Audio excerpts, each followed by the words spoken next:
So Allah Almighty has given us beautiful instructions in this revelation. There is a verse that's repeated a lot that we should be speaking about often. And when we reconnect with this particular verse, we will realize it encompasses almost the whole of our lives. What is this verse? It is verse number 90 of Surah An-Nahl, where Allah speaks about Himself. And as a result, He wants us to learn these qualities. Inna Allah ya'muru bil adli. It is an instruction. So He's talking about Himself. What does He instruct? Allah instructs the following. So Allah speaking about what His instruction is. Now here are qualities He wants us to learn from. He wants us to obey because He is saying, this is my instruction. The first thing He says, al-adl. Allah instructs justice. Allah instructs that you are just. Justice at the beginning with your Maker would ensure that you worship Him alone. No one besides He who made you deserves to be worshipped. That is the highest form of justice, is to offer worship where it is belonged only, nowhere else. But by extension, justice refers to everything else to do with what is right and wrong, what is fair and balanced, judging between people. In a matter, you need to be fair, you need to fear the Almighty, and you need to be unbiased. So Allah instructs you to be just. Inna Allah ya'muru bil adli wal ihsan. He instructs you to be kind, to be good, to be kind. So that's the second in the order. You are just, and then you are taught to be kind. Wa ita'i dhil qurba. And He wants you to give to your relatives who are in need. Ita'i dhil qurba doesn't mention the need. It just mentions giving the relatives. But what's understood is, yes, exchanging gifts may be one thing, but more importantly, when people related to you are in need and you have a little bit excess from what you need, Allah expects you to reach out to them and give. Don't be miserly. Why? Because Allah gave you what you have. In the first place, He wants to see, do you give others in need? And Allah Almighty thereafter says, وَيَنْهَا عَنِ الْفَحْشَاءِ وَالْمُنْكَرِ وَالْبَغِي. Allah Almighty prohibits. He has warned us through a prohibition of three things. That doesn't mean that there are only three things in the list of prohibitions by Allah, but in this particular verse, there are three things being mentioned.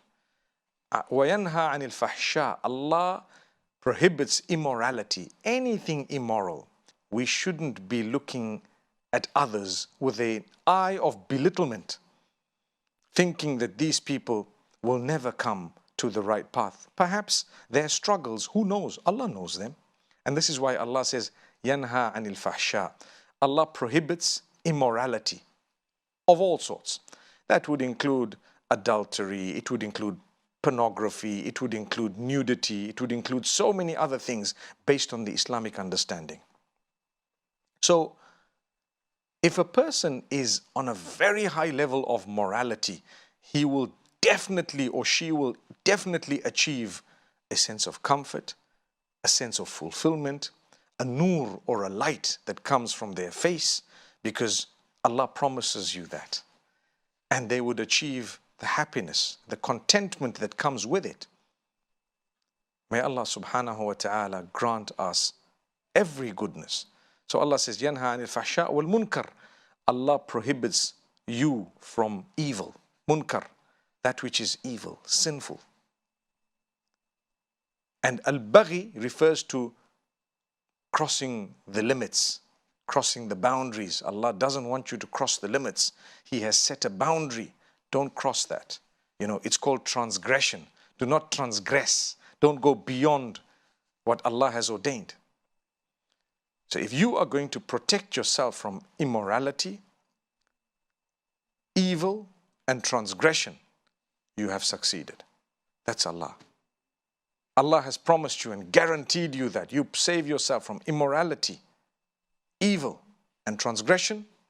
MashaAllah. So reconnecting with revelation would ensure that you engage in good things and stay away from bad things.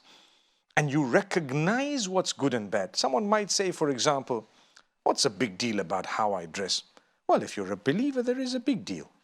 If you believe and you actually take the word of Allah as important, then surely it's a big deal. If Allah told you don't do this, how could you claim to be a believer and ignore that? That's why Allah says, مَا كَانَ لِمُؤْمِنٍ وَلَا مُؤْمِنَةٍ إِذَا قَضَى اللَّهُ وَرَسُولُهُ أَمْرًا أَن يَكُونَ لَهُمُ الْخِيَرَةُ مِنْ أَمْرِهِمْ. Surah Al-Ahzab. Allah says, a believer, a person who believes, male or female, it is not befitting for them to call themselves believers and then claim that I have a choice regarding what the Almighty wants and doesn't want, and has instructed and hasn't instructed, and the messenger has instructed and not instructed. What was the claim of belief for in the first place? And remember, we believe that revelation was sent in order for us to be able to lead the best life in terms of quality, with the challenges and the hardships and the tests that are going to come in our direction. The Almighty will continue to keep us afloat and keep us happy and content and smiling all the time. And this is why the Prophet Muhammad, peace be upon him, no matter what difficulty and hardship he went through, he always thanked Allah. It could have been worse. He was always grateful to the Almighty, and he never complained to the Almighty about the hardship that he was in. So we ask Allah Almighty to grant us from His goodness, and Allah Almighty definitely says that those who believe, male and female, and those who do good deeds, male and female, Allah will grant them a good life. فَلَنُحْيِيَنَّهُ حَيَاةً طَيِّبَةً. A good life. And in the hereafter, paradise awaits them. May Allah grant us goodness in this world and the next. أقول قولي هذا وصلى الله وسلم وبارك على نبينا محمد.